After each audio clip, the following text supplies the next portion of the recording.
I'm Victor Fernandez of Fernandez Fit, and I'm here to show you why fitness is our business. Hello and welcome once again to the Healthy Lives, Healthy Business podcast. I am your host, Victor Fernandez, and I appreciate you joining me as you do each and every week, and especially this week, because I have a certified geek on the show. Sales geek, that is, and Chief Sales Geek for the Carolinas and Georgia to boot. That's the reference that initially piqued my interest in learning more about my next guest, but I have since discovered he is so much more than a man who plays an integral role in changing the way the world perceives sales. He's a devoted husband who's been married to his wife, Heather, for 35 years, which is incredible, father to two great kids, Leah, Kai, and Marcus, and grandfather to three wonderful grandbabies, Holly, Kai, Isla, Ann, and Jackson, all great names. I love those names. So he's a busy man who still makes time to work tirelessly on his health and fitness and on improving his status as a, and I quote, terminally intermediate golfer, which is what I strive to be but may never reach. After spending 30 years leading sales organizations in the corporate world, he made the jump to starting his own business with Sales Geek, there's the name, which we'll talk about more today. And as he approached his 40s, he came to terms with the fact he was overweight and out of shape due to eating poorly and never exercising, something I can definitely relate to. Then he proceeded to do something about it, and now he's in great shape and a pretty sharp dresser too, if I do say so myself. So we've got lots to talk about today, so please welcome to the show, Karl Elken. Karl, thanks for joining me today. Thank you, Victor, so much for having me. I'm really looking forward to the conversation. Should be fun. And I'm really glad, as I said off air to you, I'm really glad I didn't butcher those great names. Those are all incredible names. And you mentioned they're of Estonian descent, which is incredible. So I wanted to make sure I did them due justice and pronounced them correctly. I appreciate that. Thank you, sir. Well, take me through when we first met. I saw Sales Geek, and obviously it piqued my interest. So take me through and take our listeners through what is Sales Geek and the role that you play and how you came about to reach this point in your career. Yeah, I spent about 30 years of my career in different sales roles. Actually started with on the retail brokerage side with Lehman Brothers, which kind of dates myself, and Payne Weber. Thought I wanted to be the next Gordon Gekko coming out of college for the first few years, but realized that just wasn't right for me. And made my way into the media industry. So I've been managing sales organizations or selling myself, or a combination of those two, for pretty much 30 years. Always in the media industry, different companies, and all different types of industries. So everything from high finance to enterprise technology to private aviation to gardening, sewing, and cooking. So I joke around. My last role was with a private media company focused on private aviation. So I can say that I've been on Gulf Streams with sheiks, and at the same time been older women's garages talking about their cool new little shovel that they plant plants with. So, and everything in between. So Victor, I know a little bit about a lot of things to be dangerous. Well, it's been a fun ride. And it's a good thing. And it's a good thing to know a little bit about everything, because we can certainly get a taste of anything that comes our way. So take me through, I know the first time we ever sat down, we sat at Eggs Up Grill down in Southport, if I remember correctly, and I wanted to know more, obviously, certainly more about you, but also about Sales Geek as well. And sales is something for me that's still relatively new. I've been in the health and fitness industry about 5 years now. And I've had to learn about sales and continue to learn about sales along the way. You have probably forgotten more about sales than I will ever know. So take me through, and our listeners through, where Sales Geek comes in, the role that they play, the niche that they serve, and just the importance of what you do and when it comes to business is being able to succeed. Sure. Well, I joined Sales Geek a little over a year ago. And so I live down in Southport, North Carolina, as you know, and had moved here about 2.5 years ago and moved here in a different role. And that role ended. And so I needed to figure out what I wanted to do with the rest of my life, so to speak. And the first day that I began my search, I saw Sales Geek, and it just spoke to me. It gave me the opportunity to run my own business, to be able to have time to work with my local community, get embedded in my local community. I'm sure, like your days when you were a reporter, you're always off doing reports and being away from the family, maybe even traveling. For me, it was always on the road. Very little time to get embedded in the local community, other than coaching kids sports and things like that. So this gave me that opportunity as well. And maybe most importantly, it was the sales side of it. That's what I'd done my whole career. But this was different because it gave me the chance to work with smaller companies, smaller, medium-sized companies, but really local companies. And one of the big reasons that small businesses fail, Victor, is because they don't have the expertise or the bandwidth to do everything and to be great at everything. And often that's sales. They've got a great vision for a new product or service. We see it all the time in the meetings that we're in, right? Mm-hmm. To serve their community, but they're not sales experts, or maybe they're not marketing experts. So having the opportunity to work with these small companies and really make a difference, right? Because when you're in a big company, you're sure you can have an important role and maybe you're responsible for a lot of revenue, but at the end of the day, you're still, part of the machine. And if you do well or don't do well, does the world change? No.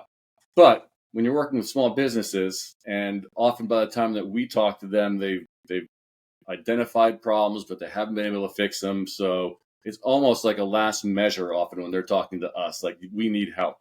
And if you can provide that help and get them back on track, it could be the difference between the lights staying on and them feeding their family. And if they've got employees, continuing to pay their employees. So it's much more rewarding when you're working with these companies that really rely on you to help save them in some instances than anything I'd ever done in the corporate world. And that's what really sung to me. So it took me a little while to kind of explore other things just to make sure. But ultimately, I knew, from the very beginning that this is what I had to do. And it's a scary decision. You're a business owner yourself. And, at some point you stepped away from doing the journalism for all the other magazines and newspapers that paychecks are nice, and made the leap to trust yourself and bet in yourself. And it's scary. We have lots of nights, sleepless nights. Like, what am I going to do now? And this is no different. But the mission is, I feel like I was kind of born to do it.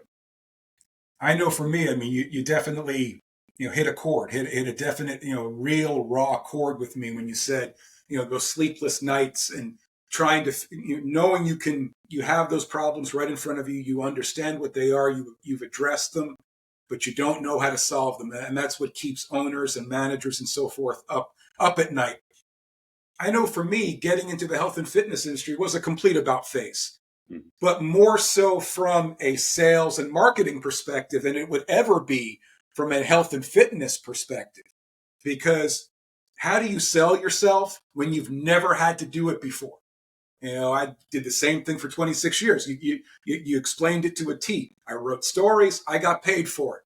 That was the extent of it. So now all of a sudden, in order for me to get paid for it, I had to put myself out there in an efficient, effective manner in order to show the real me and be able to bring in clients.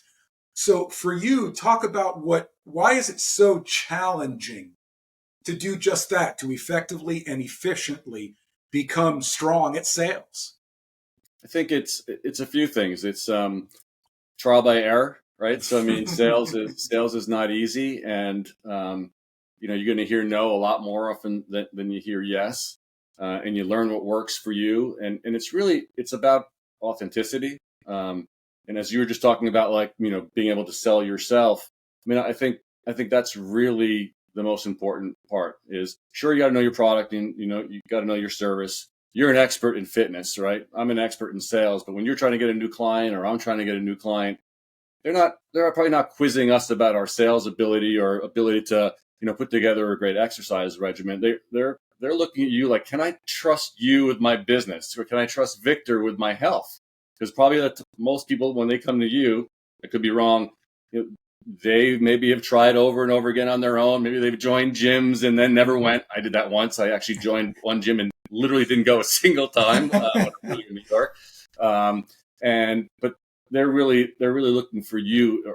Are you the type of person they can trust to get me where I need to go? And so If they don't believe in you and they don't believe what you're saying is authentic, I think that's the most important thing. So yeah, you got to know your craft. Yes, you know all the sales techniques, but ultimately people buy from people that they trust. It's an old adage, but nothing's more true than that. And so, as I've been out for the first time really selling myself, for my own business, that's what all the conversations are about. Like, how can I help you? I'm here for you. It's yes, I'll learn your business and I know I can help you, but I need for you to trust me that we can work together effectively. And that's the most important part. I know the number one, at least for me, and I imagine that this could, apply to many industries out there, but certainly in health and fitness, the number one common thread is people don't care how you're going to make it happen. They want to know if you can make it happen, if you can help them get results, if you can help them get healthy, if you can help them get their company healthy from a sales perspective, starting to bring revenue in. There might be a few people out there that want to know the ins and outs and the science behind it all, but most of them really don't care. They just want to know that you can get results and they can trust you to get those results and that you have their well-being in mind.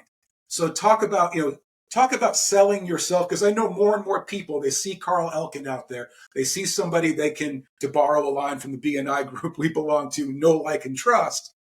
They see you more and more and they get to know and like and trust you more and more. So talk about what it's like to go out there and just share your most authentic, real self and have people really resonate with it. What's a really interesting part of Sales Geek, and when everyone joins, we're headquartered in the UK, and every new Sales Geek goes out to Blackburn, UK, which is like an hour north of Manchester. It is up there. It's like by the wall, the North Wall, right?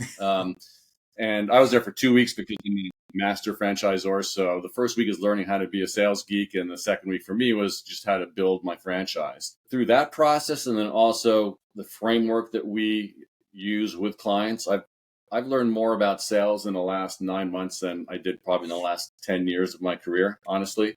And if I knew today and had the framework and the tools that I have at my disposal now, I look back at some of the roles I had in the recent past and thought, I could have done a much better job if I knew and had what I have now back then. But one of the things that we really learned was when you think of sales, and you led with this about changing the way the world perceives sales. The salesperson is sort of that hard driving. I mean, there's nothing worse than the used car salesman like persona, right? Like, I'm just going to drive, and just keep asking for the order until you say yes. I'm going to wear you down, and if you don't say yes, who cares? I'll just do the same thing to the next person until I get yes. The Sales Geek way is a complete opposite way of selling. I don't want to say we don't sell. Of course we do. But, when I'm out meeting people and doing the networking, with you and other folks, I'm not out there asking for the order. I'm not trying to convince people to be my client. I haven't done that once. I'm just out there talking about what Sales Geek does, how we can help clients, our approach to business, quite often our approach to life. I spend a lot more time now on LinkedIn kind of building my brand than I ever have before. And I'm sure I talk about Sales Geek, but I also just talk about the things that I believe in and, why I'm doing why I'm doing this. And it's really all about understanding people's needs and being there to help them and support them in any way that they can. And sure, these are the things that we can do to help your business. But by the time I have real business conversations with a potential client, they've already almost decided they want to work with me. And in fact, one of my clients, they asked me to do a one-on-one, and I thought we were just having coffee. I just thought it was going to be a chat. And a couple of minutes into it, I realized, okay, she's already hired me. She's already hired me, or they're already a client because they'd made that decision. Never asked for the order once. It was just like, how do we get started was like the main question. And it goes back, Victor, to what we talked about is building that trust, and that you or I seem like someone that they can, well, again, completely trust with their lives, with their businesses, and the nitty gritty comes like once we start actually working together, kind of like when you're working out with a new client. Okay, now we're getting to it. This is what we're going to do, but you probably don't get much pushback at that point because they've already decided that Victor's the expert, and I've made that decision, and I'm in his hands, and it's not that dissimilar to what I do. Well, absolutely, it's coming from a position of service, wanting to help people before they pay you to help them. And that's ultimately, and you don't want to look at it as, well, if they gave this to me for free, imagine if I paid them what they'd give me. It's not even to that extent. That's part of it, certainly. You're getting more for your money, so to speak. But it's understanding they really have, Karl has my well-being at heart, my best interest at heart. It's not about Karl, it's about me and about what he can do for me. And that's an important feeling because I know when I hire a coach, and I've hired my fair share over these last 5-6 years or so, and still work with a couple coaches that I've been with at least a year for that very reason. I know, yes, I pay them, but I also know that if I didn't pay them, they'd still help me. That's what it comes down to. And I know for that client that sat across from you and had you already pegged to be hired within the first minute or two of the conversation, I know a big part of that wasn't just necessarily the skills and the expertise and the knowledge that you have. It's who you are. So I'm sure my listeners out there are wondering, who is Karl Elken? Yeah, I mean, I've again, we moved down here about 2 years ago, a little over 2 years ago. A couple of great kids who are, much older now. Leah Kai is 29 and Marcus is 27. And you mentioned the grandkids. Like I can't believe that I've got 3 grandkids already and a potential 4th one on the way.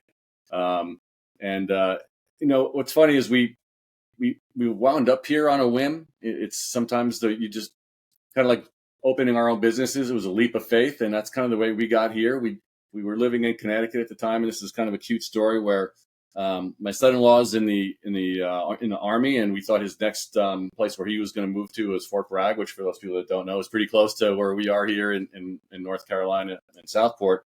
And I was asking a friend, where should they live in that area because they like to live off post, and she gave me a bunch of places to tell my daughter. And before we got off the phone, my friend Heidi said, Karl, you should move to North Carolina. And we've been in Connecticut for like 20 years at that point. So Heidi, I'm not moving to North Carolina. It's not happening. We haven't even thought about moving at that point. But Heidi is one of these amazing people that you're not going to get her off the phone until she tells you a few places. And 5 days later, we owned a house in North Carolina. My wife had never stepped foot in the state. I'd never been anywhere other than in Charlotte and Raleigh.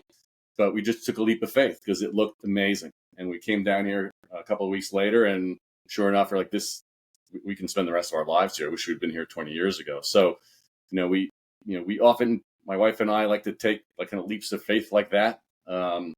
So we've together lived in Boston, New York, San Francisco, Connecticut, down in North Carolina.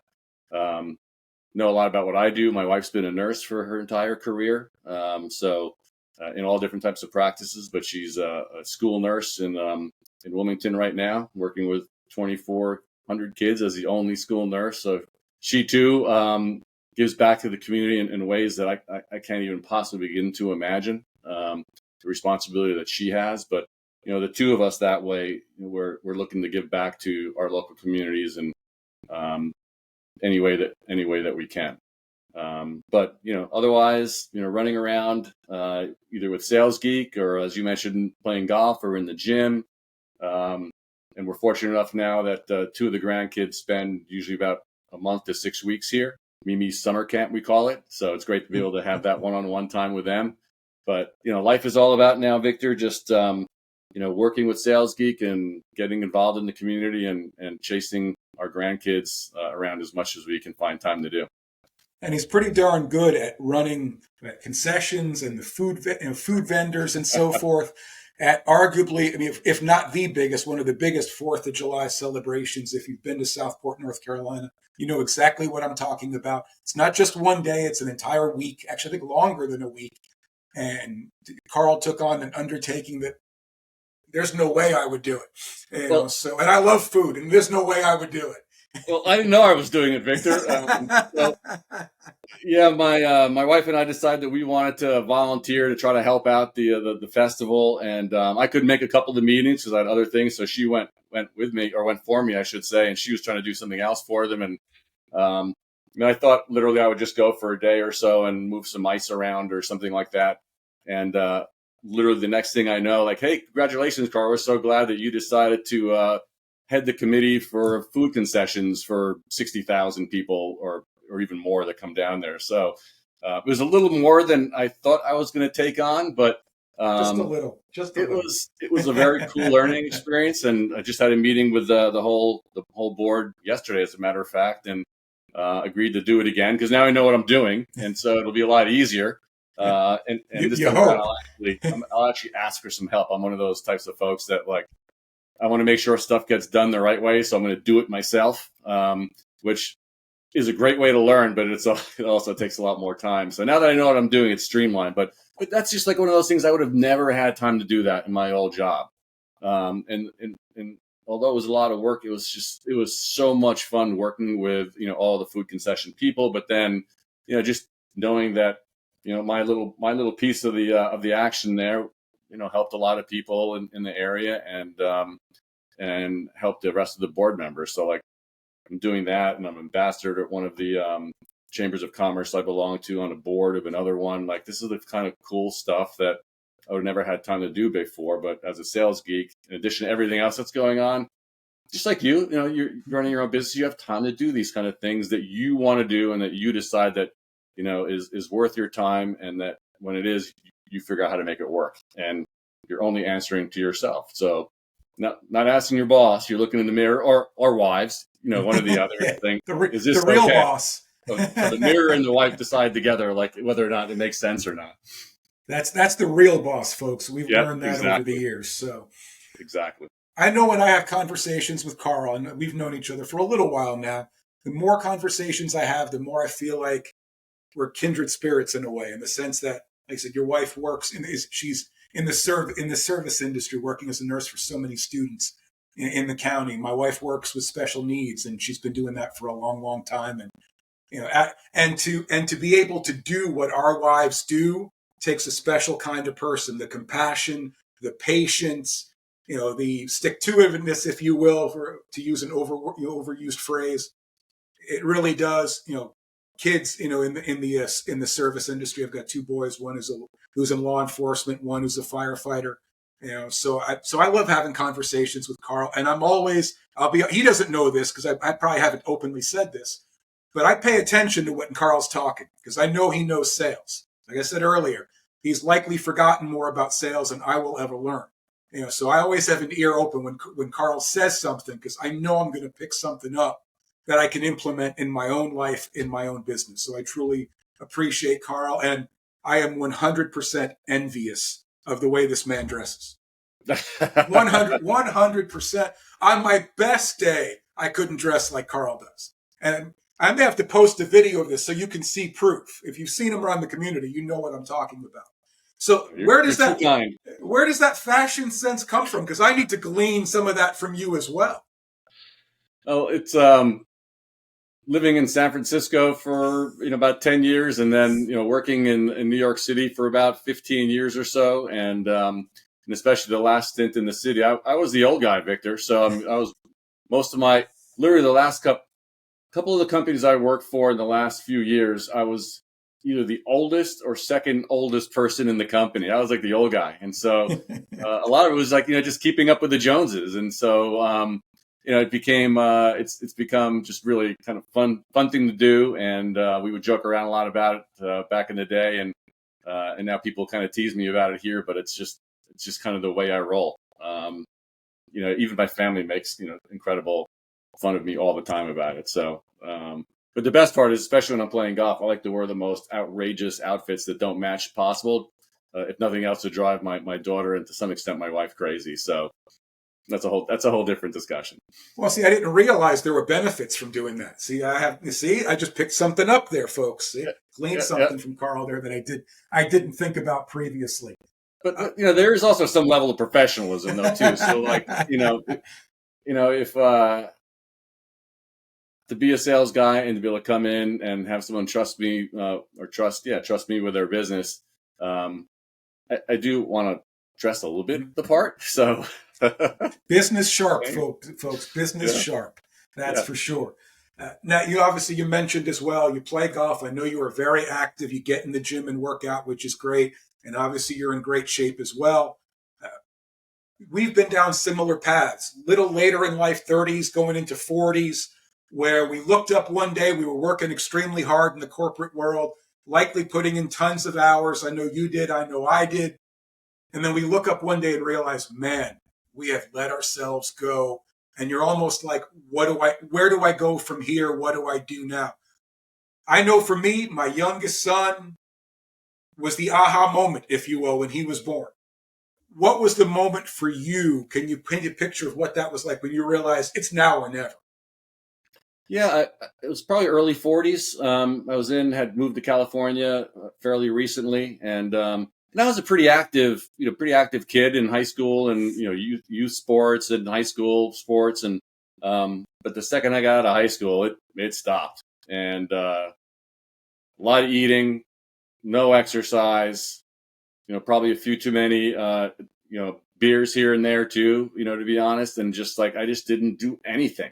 And I think my daughter was maybe like 2 years old at the time as well. And I just thought, I can do better than this. This is not good. And I just didn't want to feel the way I did anymore and, kind of be tired all the time. And I just needed to change the lifestyle.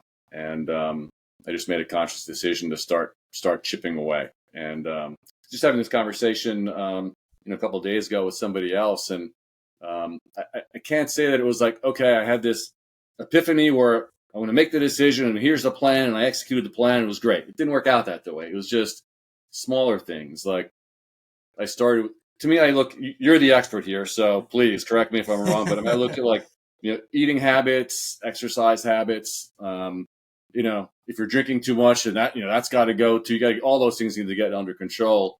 And I didn't know what I was doing, and I should have consulted help, but I never did, or at least not at that point. All I knew was like, if you try to bite off too much right away, it's probably not going to work. Like the latest fad diets, like people, maybe it'll work, but can you do it long term? And so for me, I was one of those guys that if you put a burrito, there's a camera in front of me this big, and I was full after a quarter, I wasn't leaving the table till that whole thing was gone, because I was just going to eat. And so that was the first thing I did, Victor, was I just started working on just my eating habits. And this is no exaggeration. After like 3 gigantic meals every day, most nights I'd have like half a pint of Haagen-Dazs and half a bag of Wise barbecue potato chips as a snack while I was watching TV. We've all not hard done to figure out what happens next, right? So for me, it was just like I attacked the food part first, and I just tried to be more disciplined in what I ate. And the second I felt full, I stepped away from the table, and I was able to do that relatively easily and cut out the chips and all that kind of stuff. And then it wasn't, for 2 or 3 years that I started really exercising. Then it was a little bit of cardio a couple times a week, and then over the course of a few years, then it was cardio 4 or 5 times a week, and making sure when I went on the road, I brought my exercise gear. Does this hotel have a gym? Good. I'm going to make sure I work out before I go. And then a few years later, when I moved back to the East Coast, then I started lifting, so from the time that I decided to start doing something to where I was eating great, doing cardio 3 or 4 times a week, lifting the other couple, 2, 3 times a week, that was like a 10-year run. But the weight came off quickly, but then I didn't like really get into shape for a number of years, but I did it, really progressively. And so I wasn't trying to do too much. And for me, it's a lifestyle change, as you know. It's like, and that's what anyone that I talk to about it, my limited understanding is like, it's got to be a lifestyle change. It can't be a fad. It can't be something quick, something you can commit to and do it. And now I just do it. It's just second nature. Oh, I didn't work out today. Like I got to do something, even if it's just go out and power walk for 45 minutes. It's better than nothing. Just move, right? If nothing else, just move.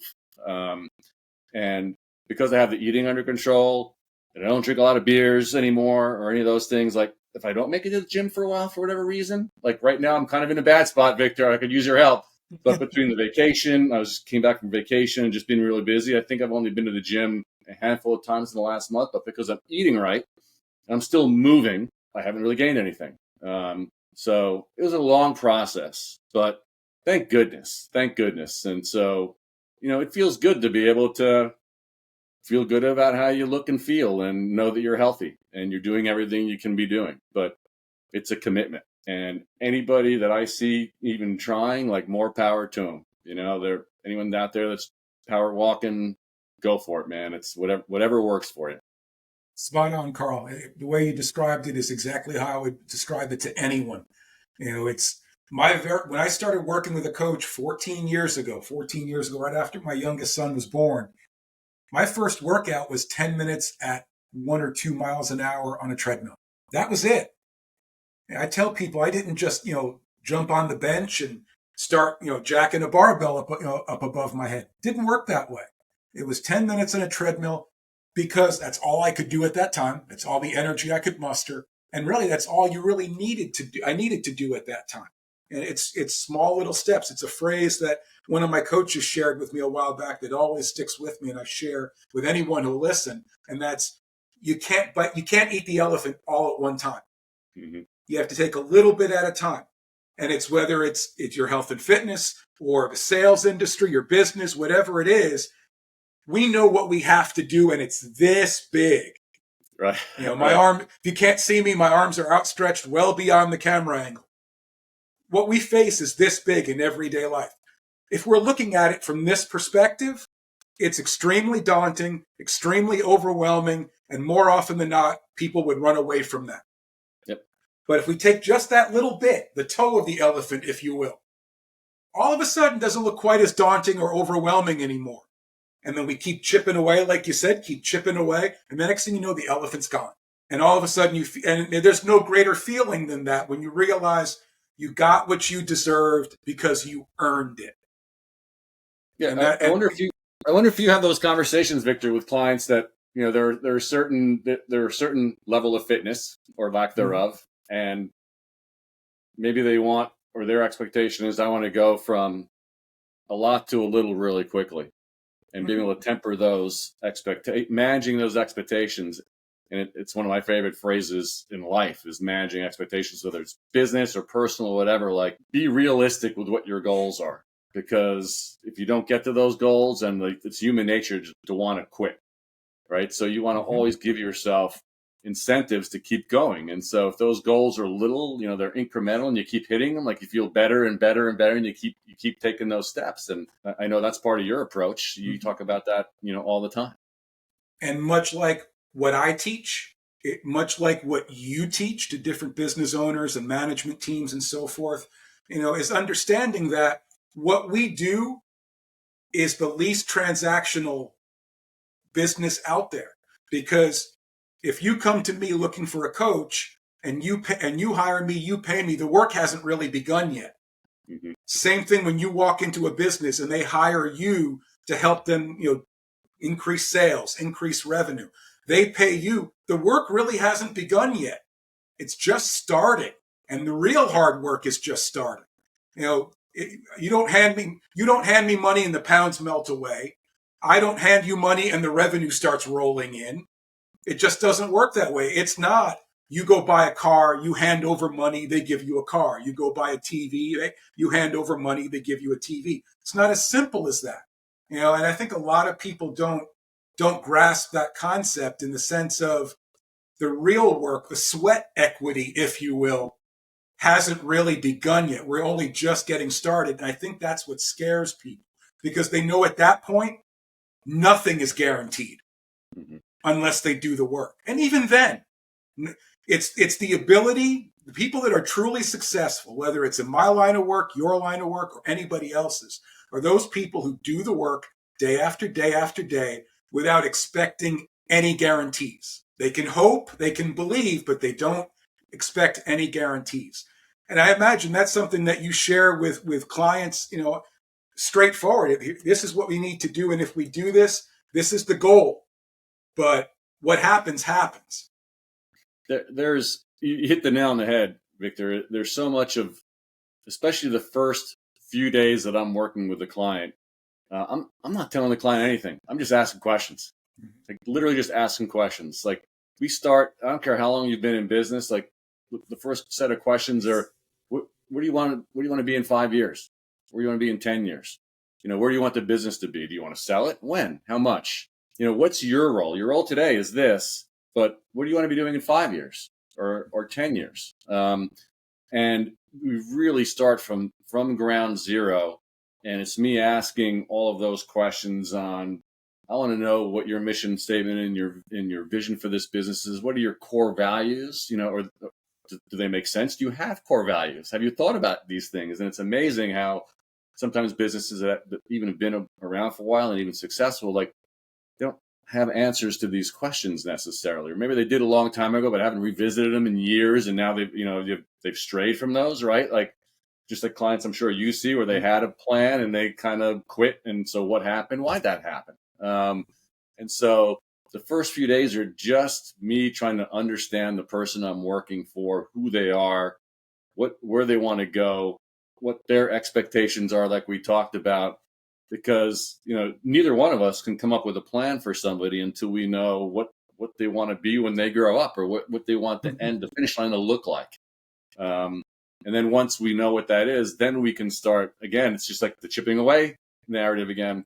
Start chipping away at getting to whatever that goal is, knowing that it's going to take some time.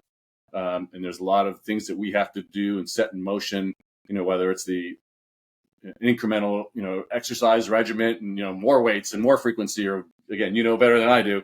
But on the sales side, like, adding a salesperson, adding another salesperson, increasing marketing, whatever those things are, adding product lines.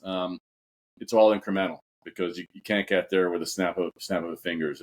Success takes, sometimes you get lucky, but real long-term success, whether in business or in life, it's a set of milestones and foundations that you're building, and you're always going back and making sure those foundations are sound, right? So if all of a sudden I decide to start eating that whole burrito again, even though I'm exercising, there's going to be negative repercussions, right? So always going back and making sure that, okay, am I doing the right thing still? And that takes discipline, and ultimately it takes desire, whether it's your client or my client, to want to be successful. And hopefully by the time that you and I are talking to them, they've come to the conclusion internally that, yes, I want this, and I'm going to do what's necessary over the long haul to make it. Now, correct me if I'm wrong, but everything we just talked about would apply to one of our favorite sports. Now, I know, regardless of whether you call yourself a terminally intermediate golfer or not, I'm pretty sure that you are a better golfer than I am. So we'll just throw that out there now. So what I have to ask, when I hear terminally intermediate golfer, I'm thinking, all right, what's Karl's handicap? So what is your handicap, Karl? My handicap today is like 13. And I'm just as I can just as likely go out and shoot 38 on the front nine and 52 on the back nine. So played some golf in Ireland on a recent vacation, and the first round was this amazing place called Port Stewart, Northern Coast, and I hit the ball great, didn't score that well on the front nine, and then I shot 37 on the back. I parred the last 7 holes. It was like I couldn't hit a bad shot. It was ridiculous. Next round, 2 days later, Royal Portrush, where they play the British Open. I was so excited to go out there and play. I'm going to slay this course. I don't care how hard. I'm going to be awesome. I think I shot 106. It was the worst round in probably like 7 years. So, and then I turned around the next round, and shot like an 88 at a hard course. So, like, it's golf, Victor. And I can't tell you what was different between, parring the last 7 holes at one course and shooting 50 something on the very next 9. Like I thought I was doing exactly the same thing. No idea. It's golf, and that's why I love it and hate it, and love it and hate it, and that's golf. You just don't know. I always tell people my handicap is my game. Yep, exactly. It's my game. But hearing that story from Karl gives hope to people like myself who hope to one day feel the way Karl felt on that one course where he shot, one of the rounds of his life, because I'm still waiting for that round. And hopefully I have many more years to hopefully achieve that.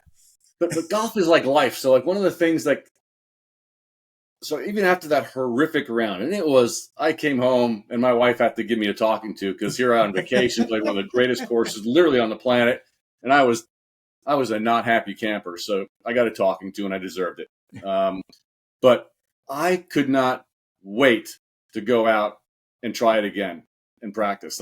Because one of the last shots I hit in that horrible round, I hit it great, cured it. And I was like, I got it. And I was just so excited to go out and then try to repeat that the next round. And I think that's another kind of good lesson. No matter how, it's definitely a sales lesson, because you're going to have bad sales calls. You're going to have bad days. You're going to have bad workouts, right? Where you just don't have the energy. But it's like, okay, that stunk. I stunk. I didn't do anything right, but I can't wait to go do it again. Because I think I know now what I did wrong. And so I'm going to fix that. Sometimes you do, sometimes you don't. But as long as you keep that attitude, I'm going to fix it. I'm going to do better and want to do better. That's golf, fitness, life. It's all those things. Just pick yourself up, go again, have a good attitude. It's all about a good attitude, because good attitude snowballs and a bad attitude snowballs. Absolutely, 100%. Well, Karl, this has been great. I enjoy our conversation, so I was excited about having you come on the show. But before we wrap things up, because I know Karl and I could sit here for quite a while and talk some more, and we'll just do that off air. Yeah. But and I know there's business owners and management all type people listening to the show. So if they wanted to connect with you, learn more about you, learn more about Sales Geek, how you can help them grow revenue and grow sales in their businesses, where can they find you? Social media, internet, all those good things. Sure. You can go to my site and learn a lot more, which is www.salesgeekcsg.com. Or you can go to LinkedIn, where I've got a lot of great content that I put up, and just you learn a lot more about what I'm doing. It's just Karl H. Elken on LinkedIn. And my email is karl@salesgeekcsg. So always available and always love to chat. Absolutely. Any parting words, any final words before we wrap things up? No, I just, again, appreciate having the conversation, Victor. I really thank you so much for having me on. Like you said, love having these conversations, whether it's, at BNI or just, over coffee or wherever else. So this has been a lot of fun, and still getting to learn more about you too has been really a good experience. So I appreciate it. Thank you, sir. And we'll have to get on the course, because I definitely want to glean how he hits the ball so well. Don't let him lie to you. He's a good player. But thank you once again to Karl, and thank you all of you listening to the show as you do each and every week. I greatly appreciate it.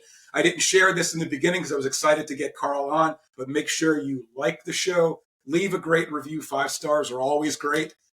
Subscribe to the show if you haven't already, and share this with anyone and everyone you cross paths with in life, because everyone out there needs to know that fitness is our business.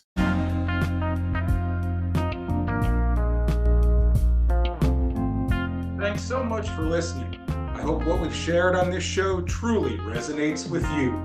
If you want to learn more about the health and fitness services I provide, head to my website, fernandezfit.com. If you're ready to connect with me about health and fitness coaching, send an email to info@fernandezfit.com or a text to 814-504-7774. And of course, you can find me all across social media: Victor Fernandez 123 on Facebook, Fernandez Fit on Facebook, Instagram, and LinkedIn, as well as the Healthy Lives, Healthy Business channel on YouTube. Thanks again for tuning in, and until next time, always remember, fitness is our business.